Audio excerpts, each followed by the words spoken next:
I'm very, very pleased to introduce to you Jamie Ross-Hulme and Darrell Austin. Both of them very significant parts they played in the making of the film. And thanks for joining us, guys. Thanks to you.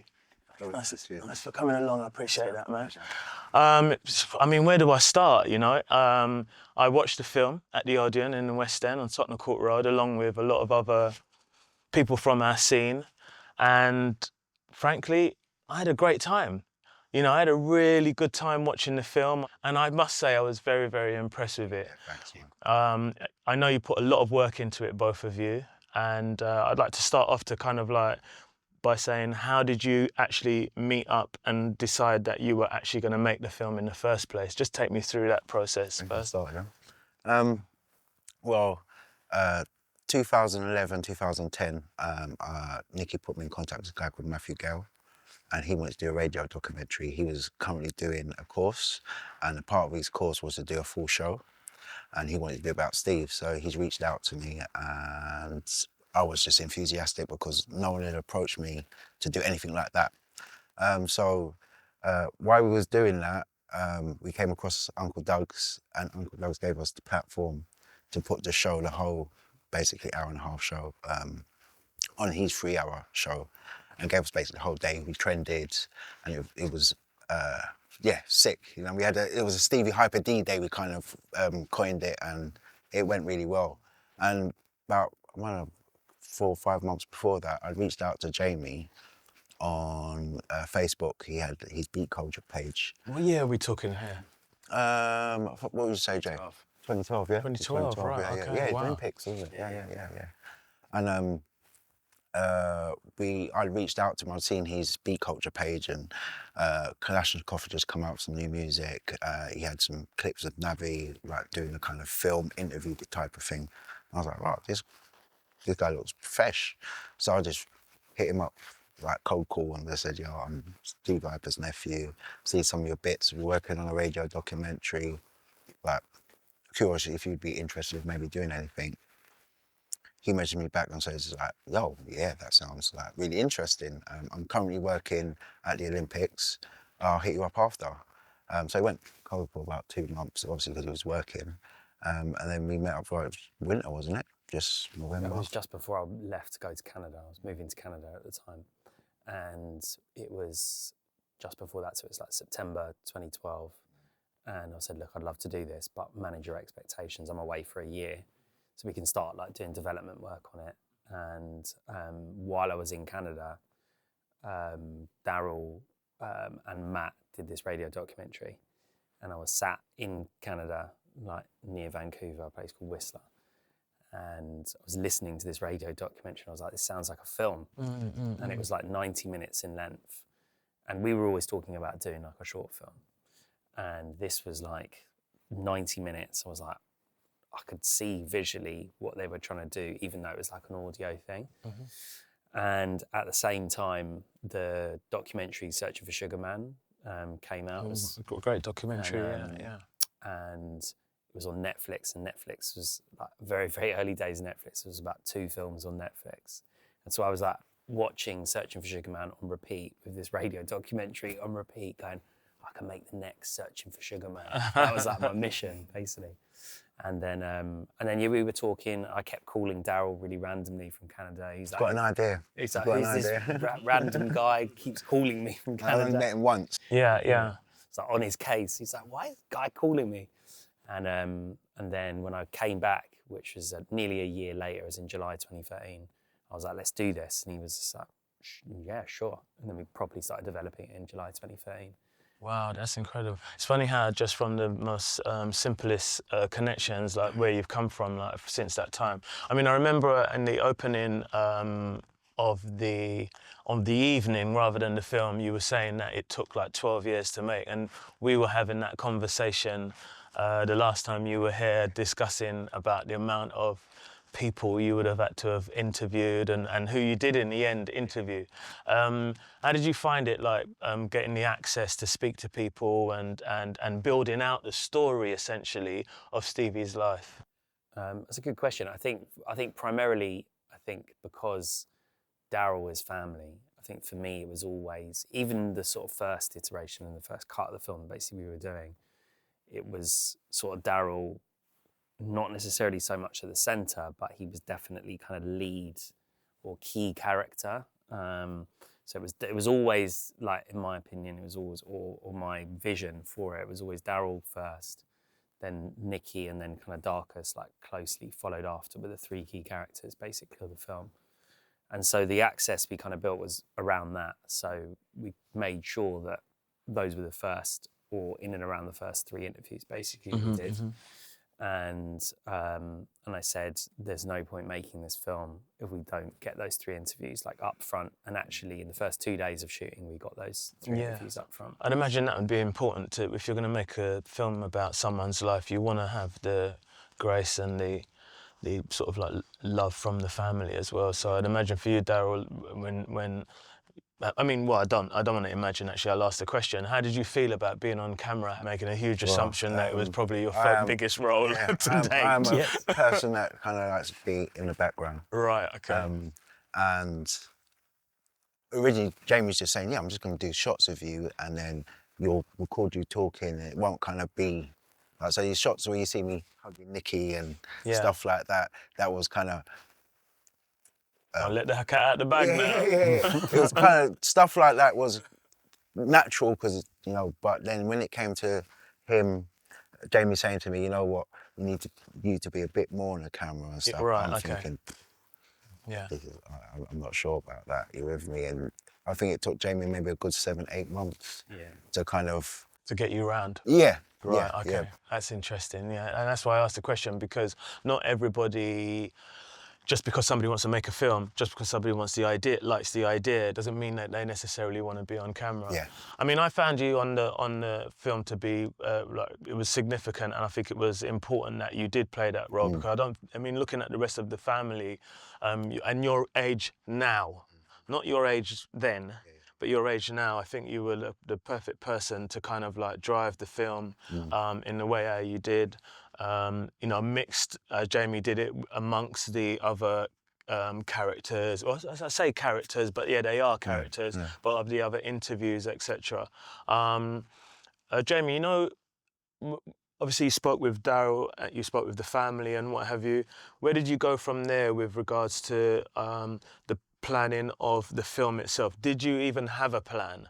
Or was it just like, I want to make this film and I just want to make it, let's go? Or was there a genuine structure towards it? It's a really good question. It was kind of a bit of both, to be honest. Like, the original story structure for the film was kind of based on a 3-act structure and using the hero's journey, right, as Stevie basically is the hero, with Darrell as like a contributor and a kind of a key person who's filling in the gaps basically for Stevie.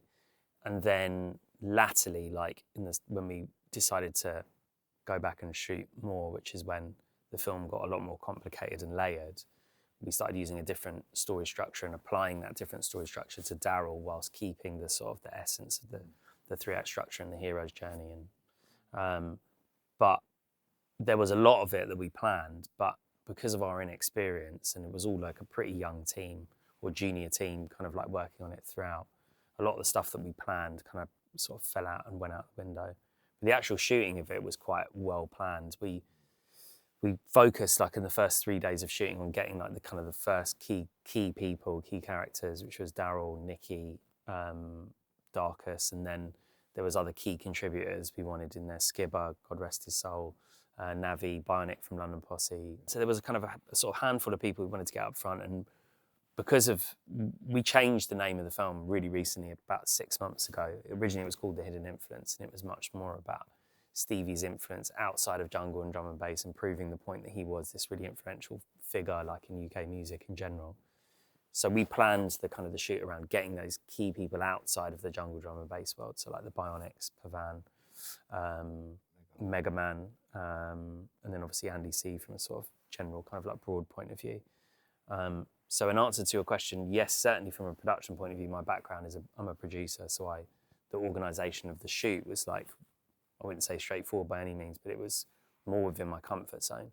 The edit, and we've said this before, the edit was a complete disaster at points. It was like, and as much as we planned it, as a filmmaker, I just was kind of lost. And I think both of us were just incredibly lost at Yeah, one point. I want to come to that because later on in the conversation, only because of like my view, which I've already shared with you about the edit, which I thought was actually quite a remarkable edit, to be fair. And that's the truth, I was like really impressed with it. I could tell there was a lot of work done in sound design, etc. But we'll get to that. But I did want to say, how difficult did you find, Darrell, bearing in mind that you were a child, very young? How did you find navigating, getting the accuracy of his childhood growing up? Because if I remember rightly, in the film, there were big jumps in his age throughout the film, and so I was curious just if there was other things that got left on the cutting room floor, so to speak. I think what you've seen is pretty much everything we had, but with the kind of stories from my mum, who was older than him, his brother, who was older than him, um, elders of the community and family kind of were, we always knew the stories, stories that family have about, family members over the years. So we always kind of had that good personality insight, you know. But I think what happened was when, by the time he became like a teenager, obviously he's a kind of old man, and I was at that point seeing him as my big uncle now. So the stuff, the really early stuff in the film is like all lived experience. Like my teenage and his kind of teenage. So by the time I came a teenager, he was coming to his late teens. And that's when we really had a close relationship. So that stuff I really felt comfortable with talking about. But the other stuff, it was more research and remembering certain aspects of his years to kind of get it all together. Because Jamie was like, you're writing this, and I'm like, well, I haven't actually put a pen to paper kind of thing. Yeah. No bullet points. Yeah, you know what I yeah, mean? yeah. He said, no, but you're actually writing it because we're recording it and you're telling a story. And at that point, I was like, oh, okay. So he's like, so now you're kind of writing it, you can maybe be in it a bit as well. You know what I mean? So that kind of Coaxed you in. yeah. So There's that a lot of that. There's a yeah, lot of that. yeah. And Jamie was very good at it. So he was like, you found by the end of the week, I'm agreeing to do something I didn't really feel very comfortable at the beginning of the week. So that kind of, that kind of um, that kind of way that he was, I suppose, like nurturing me into doing the narration and, saying, D, I want you to stand here and I want you to stand there. I was like, brother, I'm not an actor. You know what I mean? But it was the passion that we both had. It was like, we'd try anything to make it work. And that was the three, like we done one version, it was like, we were on the right path. Done a second version, it was like, yeah, I think we've definitely got it. And then between that, we had other people like yourself saying, Darrell needs to kind of be brought into the story. We need a bit more humanised Steve, rather than making him this total superhero that, the sun shines out his backside kind of thing. And then that's when I think we kind of realised, we're going to have to kind of go back, pick out everything we've done already, and then build on those stories, that character of Steve, and kind of fundamentally what made him who he was, and that changed the whole direction. So going back a few paces as well, like going back to when you first started making the film and whatever, obviously that was 12 years ago. You've already said that you were doing other projects at the time and whatever. When was it, Jay, that you decided, right, you know what, I'm fully committed to this? Or was it that you were filming it while fitting in life as it is? Yeah, so before we started shooting it, which was in 2017, there was a lot of like hurdles basically to get over to that point. And actually, I wouldn't say that was the toughest part of it, but both Darrell and I were like, we're going to make a short film, whatever, or we're going to make something longer. And that longer thing might be like 40 minutes or it might be 60 minutes. And we also had, because Stevie was pre-digital era, pre-social media, we had somebody else was running a Facebook fan page group, basically. And it took us like, I think it took us 2 years or 3 years to get access to this Facebook page. I had a friend who worked at Facebook, big up Ella. And Sorry, there was a Facebook page, but nobody was managing it. No, anymore. family managed by member, it was just a fan. It was And just they, a fan. they refused to give us access, basically. Or work Why? with us. Why? Yeah, that was very frustrating because Jamie, as the where he was coming from, saying, you know, if we're going to do this, we really need access to that page because that would be a good start for us to kind of get people out there, be in contact with the Absolutely, fans. yeah. And yeah, it was a hard slip. So I think it took like 2 years to get access to that page. I think we got access beginning of 2015, I think, seem to remember, and didn't really properly start managing it to the beginning of 2016. But I sort of said to Darrell, if we're going to do that, then we need to like develop something which is a brand and something that people can relate to. So it feels like everybody's sort of directed basically to the same place. So before we'd even started considering shooting, we were kind of just trying to consolidate everything into one place. And because it's such a big audience, you know, 32,000 fans at the time, you know, it's a lot of people. When we did eventually start managing it, we're like, let's start testing this. And we brought on a friend who's like social media expert. And we started testing it, and this is before Facebook limited stuff, and everything was like going viral on this page. Like, and I was like, Darrell, we've got to start shooting. And so basically within, you know, I think it was 12 to 14 months, it was beginning of 2016, we started planning who we were going to shoot first and planning the first shoot day. It was really like, when we were really committed was after that first shoot day. We were like, oh my God, we're in now. We're making something. I don't know what we're making. And we couldn't quite work out what we were making probably for about a year or 2 years. We're like, are we making a short? Are we making a feature? I don't know what we're making. And then big up Tom Archer, who's editor, producer, he came on board and he was like, you got a feature, you definitely got a feature. And I was like, really? He's like, yeah, we've got this feature. And I was like, okay, right. We then started thinking about it like a feature. But really in answer to your question, both Darrell and I were sort of tiptoeing around the idea of what we're kind of committed to and like the breadth of what we were doing. And it wasn't really till we started shooting, we were like fully committed on actually making something. And then it probably wasn't until Tom came on board, which was 2018, that we were like, oh my God, okay, we're actually in now and we're actually doing something. And it took about a year of working with him until we sort of finished what was the first part of the shoot, which was the end of 2019.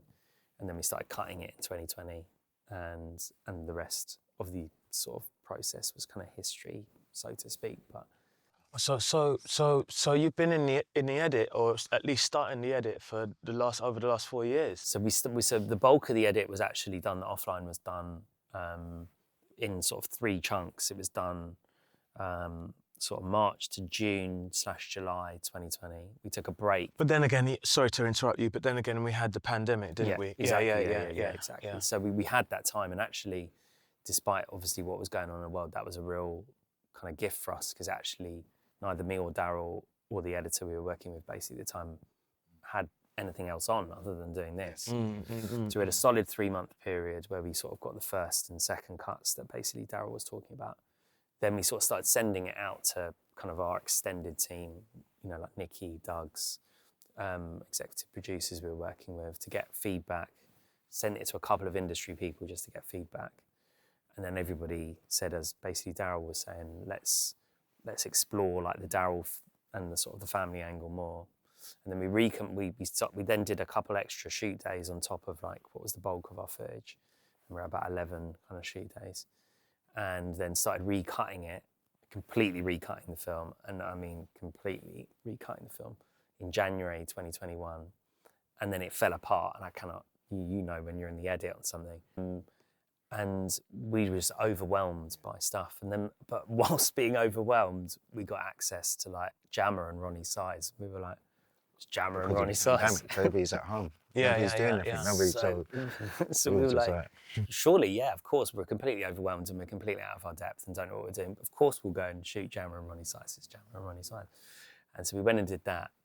And then it was even worse. It was like such a car crash of an edit and a film at the time. And then luckily we brought on a consultant, this guy Nick Gutteridge, and he really helped us give us a vision and a picture of actually what we needed to do. Tidying up stuff. And then we did one more final day, which actually was the final day. And then after that final day, it actually started clicking in place. You know, I learned a lot actually about Stevie in that film, and you know,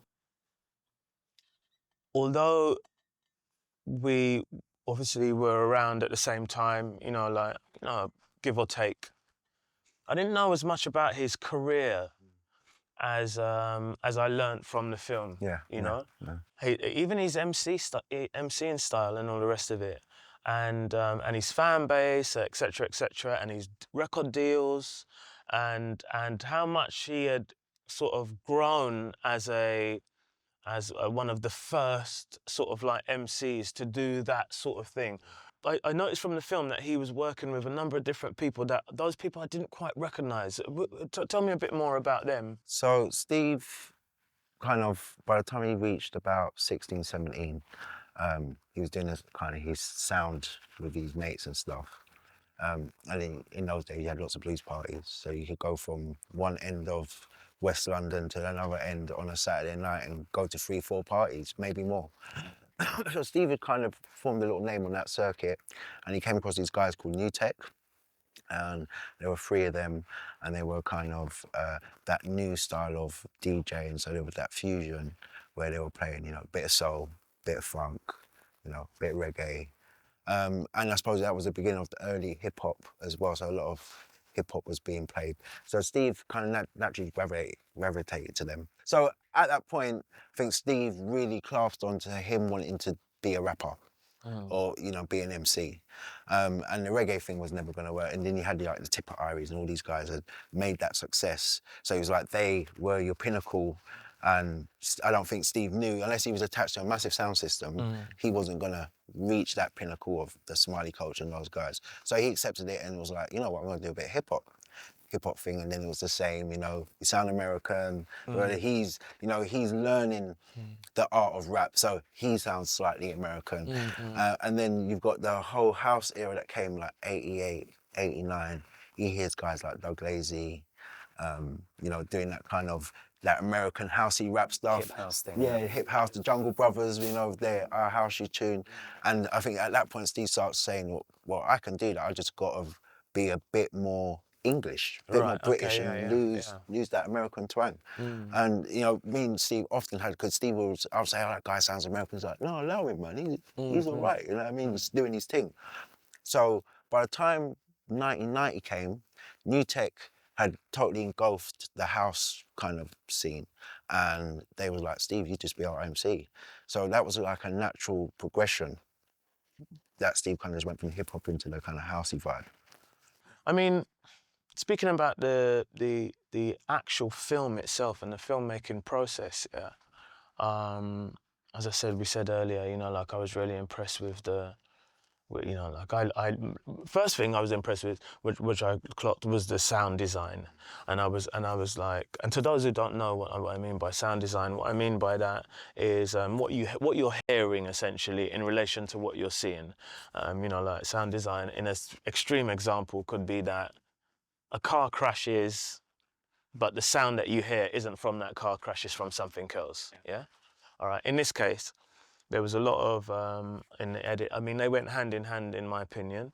That the editing and the sound design, it was, you know, like really kind of like a high level, in my opinion. I can tell that what had to have been done to have got that quality. You understand the mechanics. Yeah, exactly. Yeah, to have got that quality, the syncing.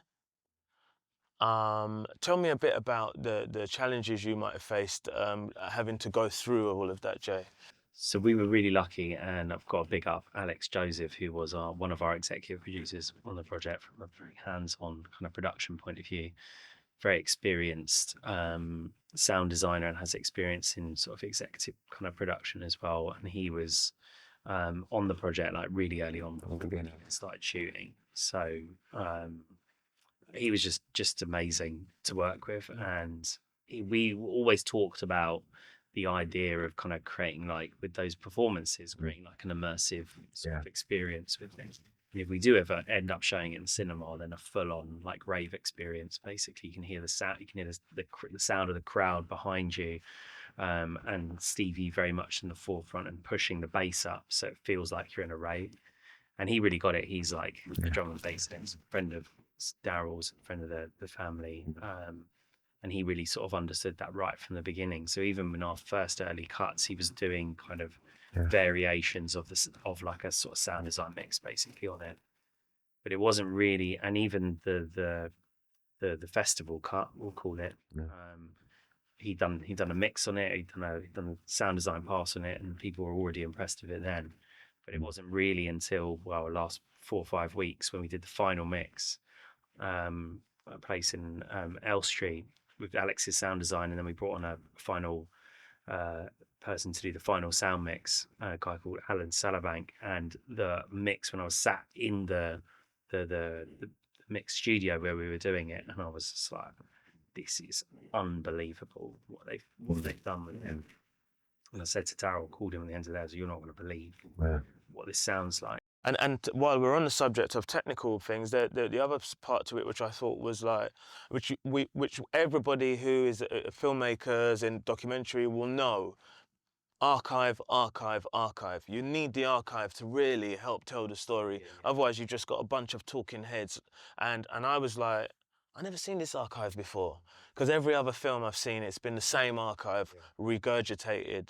And I got to find out that the story behind it. But why don't you share it with us here about how that came to be? Yes, we were very lucky that the first main archive provider that came forward was this guy called Gary Clark, who is DJ Dougal's dad, who followed Dougal around in Dougal's very early career when he was really young, like 92, 93. He was like 16 at the time, so he used to chaperone him to the raves, and also would film the rave as well. And then people got to know Gary as Dougal's dad, and they were like, "Oh, Gary, you're Dougal's dad. Do you want to film more raves?" And they were like, "Yeah, of course, I'd love to do that," kind of thing. So we ended up with like hundreds and hundreds of hours of archive footage. So I found his name in a one of the handful. Me and Darrell literally had a handful of like rave tapes and performances from Stevie, and I found his name. I was like, "Oh, Gary Clark." So I reached out on our Facebook page, which we then had control of at the time. Anybody know Gary Clark? A few people got back to me, and then it was like, "Oh, it's DJ Dougal's dad." And I was like, "Oh, great." So I hit up Dougal on Twitter, and he put me in touch with Gary. Went up to see Gary, and he's like, "Hi, James," like the nicest guy you could ever meet. And he was like, "Yeah, I've got so much Stevie footage you wouldn't believe." He's like, "Do you want to come around to my house and have a look?" And he had this like room full of like rave footage he hadn't digitized. And he was like, "I think that's Stevie there." So we were like going through all of the raves that Stevie might have been at. And I found like 10, 20 tapes of like Stevie stuff. And that was the first person that came forward. And then the second person that very kindly came forward was this guy called Tom Cordell. You may have seen the New Year's Eve '97 One Nation footage, which was a mini sort of documentary that was on YouTube, which was one of the bits that Darrell and I had sort of access to. I was like, somebody must have the rushes of that mini documentary, it's a 10-minute documentary. So I managed to track him down, and he was like, "Yeah, I've got all the rushes. Would you like them?" And I was like, wow, it was like a good few hours worth of footage there. But that was probably at the time was one of the only interviews of Stevie that I knew existed. Testament to, like moving forward with a project, and you don't know what you'll find, but that they are gold mine to be able to have found that interview.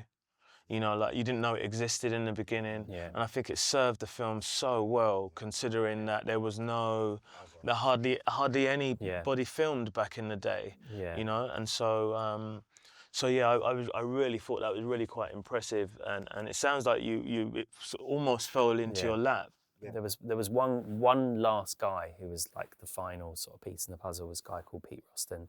He's been known as Pee Wee basically back in the day, and he had this sort of treasure trove which was ridiculous. Basically, like Darrell would manage to get in touch with him, and he sort of gave us a few snippets of stuff which we sort of used in the first cut of the film. And then I reconnected with him in the second lockdown, and this is when I was saying we started to become overwhelmed with stuff, and he's like, "Oh, Jamie, I've got," as well as this amazing telepathy footage which we found on a VHS, he was like, "Oh, I've got some other bits." And when I showed him the Apollo 440 section before we'd kind of locked it. He was like, "Oh yeah, I've got actually footage of Darrell in the studio with Apollo 440." And Crazy. I didn't even know you had that footage. I don't even remember it. it was like unbelievable. So he gave us this kind of like really personal. So he actually followed him because he was friends with Steve and Angus, and basically followed them around with a camcorder for a couple of years. It must have been very comforting to know that, right, I've got all of this, got all of these interviews, I just got to get it cut. That was it. That's the sort of the comfort terror, right? The dichotomy. It's like, I'm so overwhelmed, but actually, Darrell, there's something in this. Yeah. And he's like, I don't know, man. Well, it was like, we've got a film now. You know, Yeah, of course, yeah. You know, on my podcast, normally what I would do, it's always normally about someone's life, and obviously we can't speak about that because Stevie's not here. But I can speak about your lives briefly. Yeah? What was really quite interesting when you said, Darrell, that when you first reached out to Jamie, that he was like working, doing something or whatever. Obviously, you must have been doing something at that time and whatever. How was this sort of like, tell me a little bit about the arc of your change of life getting to where I was, since you started getting into this. Yeah? So a little bit before and then into it. So in 2008 would have been Steve's 10-year memorial, and I had family members and friends of Steve saying, like, isn't in the industry doing nothing for Steve for his 10-year memorials. I'm like, you know what, I haven't really had anybody reach out to me, so I doubt anything's going to happen. And that kind of really left me quite frustrated. At that time I was like, well, I'm going to have to do something. Nobody else is doing something, so I'm going to have to do something. And I came up with this idea of Generation Hyper. Working with the kids, realised that he had, influenced a whole generation. So we kind of went down that path, which we've done some music, with dance concept, done an album. They'd done the first album, like rehash of the Island album, the Legend album. And then they said, like, we got the documentary coming out, radio documentary, let's get some music together. It turns out 2012, and we start doing a radio documentary. So pretty much, up to when Steve passed away in '98, my gran was pretty much in charge of the estate, and then when my gran passed away in 2007, so I took on that responsibility. I mean, it's good, isn't it? Because imagine you didn't. Yeah. You know, it would just have faded away, and it could have easily have happened, easy for it to just disappear. So for you to take that on board and say, no, I'm gonna, hold up the lantern, and in fact, I'm gonna pour some more fuel on it. Well done for that, bro. Well done. You would be really, really happy, because that is essentially why we're sat here today. Yeah, definitely. Jamie, you were doing the Olympics? I didn't know you ran. So so my background originally is event production. So I got into event production through promoting drum and bass parties. What kind of parties? I used to promote a night in Brighton called Chatterbox. Okay, I think I remember that. Yeah. Which was like an MC-led night, and I promoted that for like 3-4 years. And another night called One Track Mind, which is like a group of friends of mine. And I used to MC to Jungle as well. That was like, that was like my thing. Hence the reason I've sort of made the film. Right. Okay. And so Stevie was like a big inspiration in my life anyway. And actually listening to a Stevie tape back in '97, because I was like purely a hip hop kid when I was like young. And I was like, when Jungle was like really popping in like '94. But it was MCs, and specifically a Stevie and Nicky tape. A Telepathy tape, United Minds, Adrenaline Village, 1996. That sort of triggered my sort of interest in drum and bass, because it was the really, really early drum and bass. And yeah, it was that tape. I remember listening to it, and then that kind of sent me on the sort of trajectory, as it were. And then so I started promoting parties, and then I did that for like 4 or 5 years, and then ended up working in event production, and worked in sort of big commercial events. But 2005, I think, when London won the bid, and I just finished was just sort of moving into doing more commercial events, just finished doing Chatterbox. I was like, actually, I'd quite like to work on the Olympics. Had this goal, put my mind to it. 2012 came, the year of 2012, and I was like, I'm going to somehow work out to get onto the Olympics. Ended up working for the organising committee, working in Weymouth and Portland on sailing, which I know nothing about sailing at all. So it's a pretty, I was talking about today, it was a pretty surreal experience actually working on the Olympics. And when I finished on that, was like a 7-year goal, that project, like to get onto that project. And then I remember literally the 2 days or the day before I finished, and then Darrell called me, we've been exchanging messages on Facebook to his point earlier, and then he actually called. I was like, here's my number, call me. I didn't really know that he was Stevie's nephew. And then he called me and he was like, hi, it's Darrell Austin, Generation Hyper. I thought he was sort of running a fan thing associated with it. And I was like, hi, yeah, nice to meet you, blah, blah, blah. And he was like, oh, I'm Stevie's nephew. And I was like, right, you're Stevie's nephew. And it's weird because a few days before that, I just dropped the Navi thing. And I'd started making content and films like off my own back because of the website that I'd started up, which was like a music blog. And I was like, yeah, everybody was making content at that time. It was kind of short form content, SBTV, that whole Grime Daily, as it before it was GRM Daily, that whole era where everybody was starting to bring stuff. YouTube was sort of relatively young, I guess, at the time.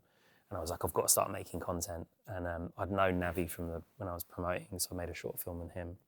And after I dropped that short film, Darrell had seen it.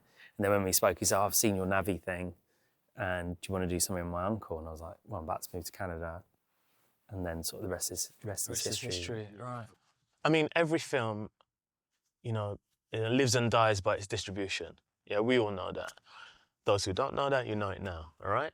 And I think that for a lot of people who have made films in the past, you know, like first of all, you've got to try and get the funding for it. First of all, even if it's something that you're passionate about and you put your own money into it, and you've created this film by every single means that you can, broken every piggy bank you can, you've made it. That still doesn't mean it's going to see the public eyes. It might end up on YouTube. You guys and what you've done, getting this film to be the first ever film in cinemas, the first ever jungle film in cinemas, that's gonna be in the Guinness Book of Records for starters, right? Yeah, thanks, man. Yeah, it is, isn't it? It's gonna be in the Guinness Book of Records. Yeah, true. Good, true, innit? Yeah, It's gonna be in contact them, man. Yeah, should contact them. Right. But then also the idea that Dartmouth Distribution Company took this on board, I think that in itself as well was quite remarkable. So tell me how that came about, because I could imagine now everybody's going to Dartmouth to say, listen, you know, do me a favour. We got connected to Dartmouth via one of our producers, basically, on the project. And he was like, I think you should really speak to this guy. They've done an amazing job with this film about this war artist called Eric Revilius. It's called Drawn to War. And it's about this artist from World War II who went on to be like a sort of incredible kind of like phenomenon, basically. And they've done amazingly in cinemas. And I was like, that sounds great. Let's speak to them. So anyway, Matt from Dartmouth came down to the screening early 2023, and he watched it, and he was, just before he watched it, he was like, you know, I'm a massive Stevie fan. And I was like, really? I was like, really? He's like, yeah, I used to go Labyrinth back in the day. And we were like, oh, this sounds really good. And then immediately after, he was like, this is a great film. Like, we'd love to work with you. Just do what you need to do. Whenever you're ready, I'll be here. We'd love to work with you, basically. And we were like, that sounds a bit too good to be true, kind of thing. So anyway, that was beginning of 2023, and we started shopping it, sending it out to more sales agents and distributors, still being really protective of it. And we were always planning to do a kind of commemoration, basically, of the 25 years passing. We were hoping to get the film out. That didn't quite work. We did this big show on Doug's show on Rinse and Cool, and we didn't know at the time, but Matt from Dartmouth was listening, and then he immediately hit us up again after the show and was like, mate, what you just done with that show is amazing. I still really want to work with you. And this time last year, just came back from New York. I went to Doc NYC to kind of just go and meet people and do some networking and stuff out there. Came back from New York and said to Darrell, we should speak to Matt again. Went and sat down and met with him. And he was still just as on it and just as enthusiastic. And I was like, let's see if we can make some stuff happen. And then we started having serious talks end of last year into the beginning of this year. And I'd started going to Odeon a lot, just like as you do. I was rinsing the cinema, just going to loads of cinemas. I said to Matt really cheekily, "Do you reckon we can get this film in Odeon?"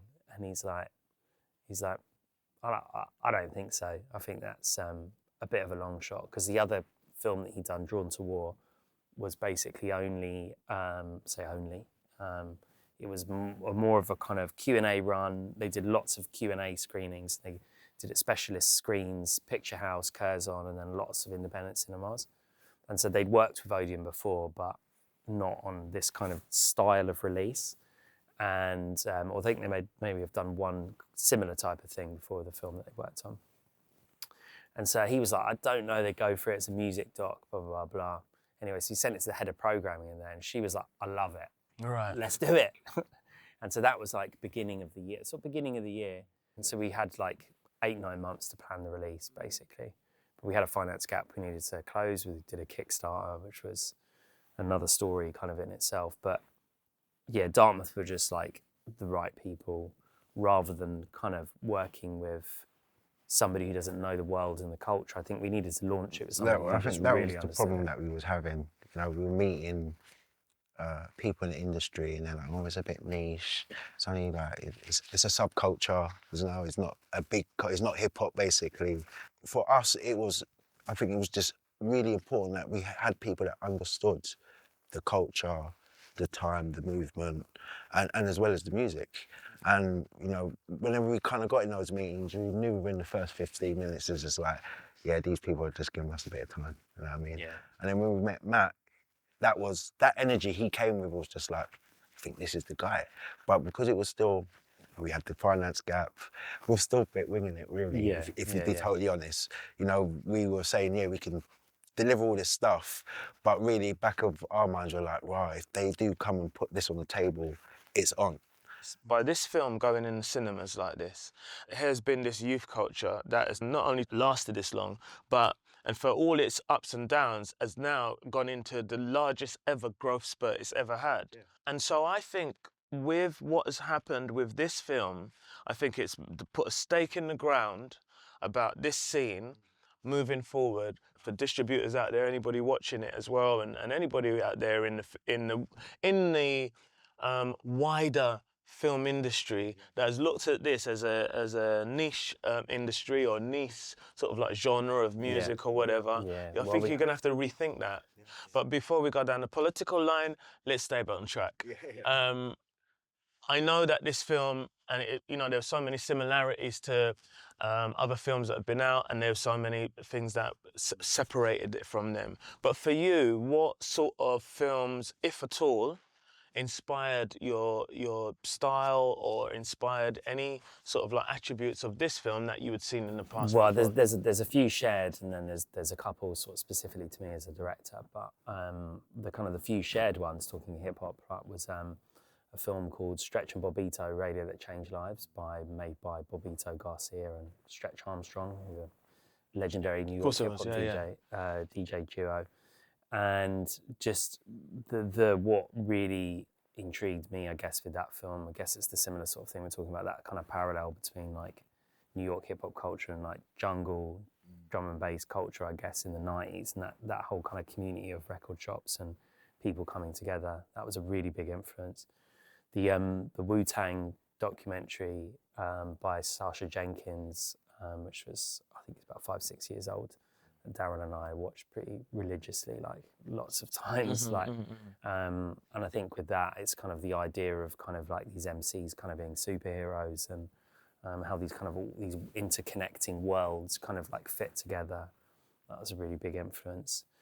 But specifically for me as a director, there's a couple of films. I mentioned Searching for Sugar Man earlier, but two of the other really big influences for the film are Senna by Asif Kapadia. Great movie, yeah. Great movie. Because ultimately that's a biopic, and that's kind of when we were sort of making the film. The first version of the film was very nerdy and very. When we made it, we're like, we've done it.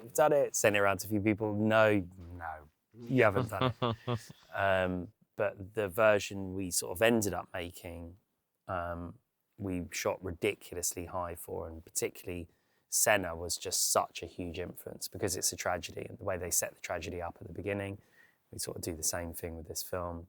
So that was a huge influence. But there's another film called Evelyn by Orlando von Eitzdale, who made Virunga, which is about, he is the director and he comes on camera. I'm not It's an that, unbelievable film. Evelyn, yeah? Evelyn, yeah. I'll have to watch it. And it's basically about his brother committing suicide.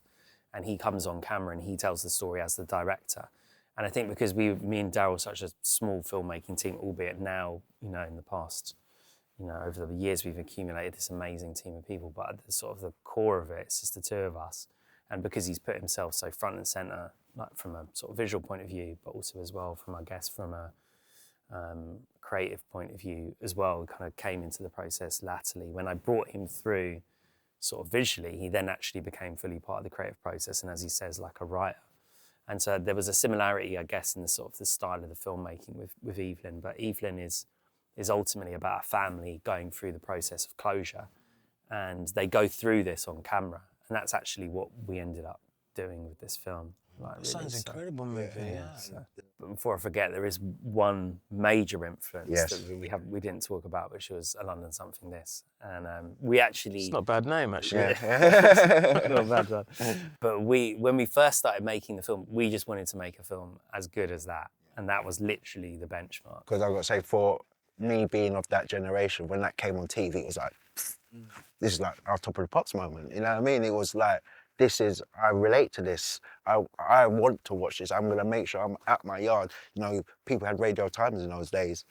It's going to be on. We're going Big to up watch it. Rachel, Big up Shirani. Rachel. We connected with Rachel, actually. Rachel, Shirani and Joe on that. Incredible film. I still think to this day, 30 years on, it's like an absolute classic. I will say that, no doubt, and I know Jamie, because we were caught up a little bit in the week, that you've been getting some really good press for this, and there's more press to come, no doubt. How have you been surprised? Is it something you expected? Tell me a bit about your feelings around that. I think we were always just ridiculously ambitious. I think if you were trying to set your sights on making a film as good as those films, they're a handful, I'd say, of in my opinion, the best documentaries ever made. You're coming with a lot of confidence and belief in yourself, and we always believed in the story, but also believed in our creative and filmmaking ability. But you don't really expect to get a 4-star review in The Guardian. You kind of think, yeah, I could get that, but you don't really expect it. And when I was reading this review, I was like, I swear this is a 5-star review without the extra star. It was completely super complimentary. Oh, amazing. It was impeccable. It was Another junglist, no doubt. Another junglist, no doubt. Hidden away. Yeah, 100%. hidden away junglist, writing for The 100%. Guardian. You're out there. I know you're out there. You're out there. 100%. I know you're out there. And what was so sick was that we did an interview last week, and then after the premiere. And so when we got the review, I immediately thought that it was from the same guy, but actually it was a different journalist. I said, Darrell, we've got a feature coming the day after. So the feature dropped the day after with the sort of review attached to it. Incredible. I had people hitting me up who haven't hit me up in years. Oh my God, Jamie, you made it in The Guardian. It's a 4-star review.